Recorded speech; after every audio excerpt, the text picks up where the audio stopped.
Maybe ఒకటే అడుగుంటారేమో అని నేను అనుకుంటున్నా. లేకపోతే మన ఒకటే రాధాకృష్ణ గారు రాసుంటారు కదా అంటే ఇప్పటికి. అడగడానికి అదేనండి, అడగడానికి అది ఆల్రెడీ రిజర్వ్ కదా సార్, ఇంకా అడిగేది ఏముంది కొత్తగా, ఆయన అట్లాగనే ఏం చెప్పేసారు కాదు కదా, బేసిక్గా ప్రతి దాంట్లో ఒక వాటా షేరింగ్ అనుకుంటున్నారు. ఇప్పుడు మొన్న ఈయన ఎందుకు అడిగారు మంత్రి పదవి, మొన్న 3 రాజ్యసభ సభ్యులు రాజీనామా చేశారు వైసీపీ నుంచి. ఆ మూడిట్లో 2 తెలుగుదేశం తీసేసుకుంది, ఒకటి బీజేపీ తీసేసుకుంది.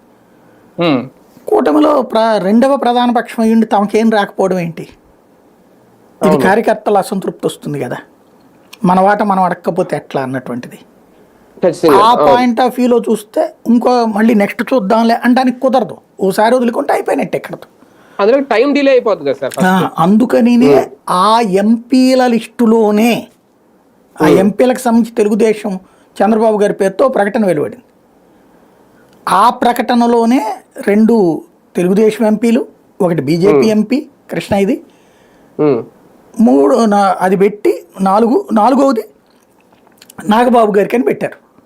అప్పుడే తెలుగుదేశం పార్టీలో ఉన్నటువంటి కొంతమంది వీర విధేయులకి చాలా కోపం వచ్చింది పవన్ కళ్యాణ్ మీద. ఏంటంటే బాబు గారి మీద ఎంత ఒత్తిడి తెస్తున్నాడు అసలు, ఆయన లాంటి మహానుభావుడు దేవుడి మీద, లేకపోతే ఆయన జీవితంలో ఎప్పుడన్నా ఇట్లాంటి ప్రకటన ఇవ్వడం చూసామా? కావాలంటే తర్వాత తీసుకుంటాడు, అది బాబు గారిని అడిగితే బతిలాడితే ఇవ్వరా ఏంటి? అంతేగాని ఆయన చేత ఎంత ఒత్తిడి తెచ్చి ఉండకపోతే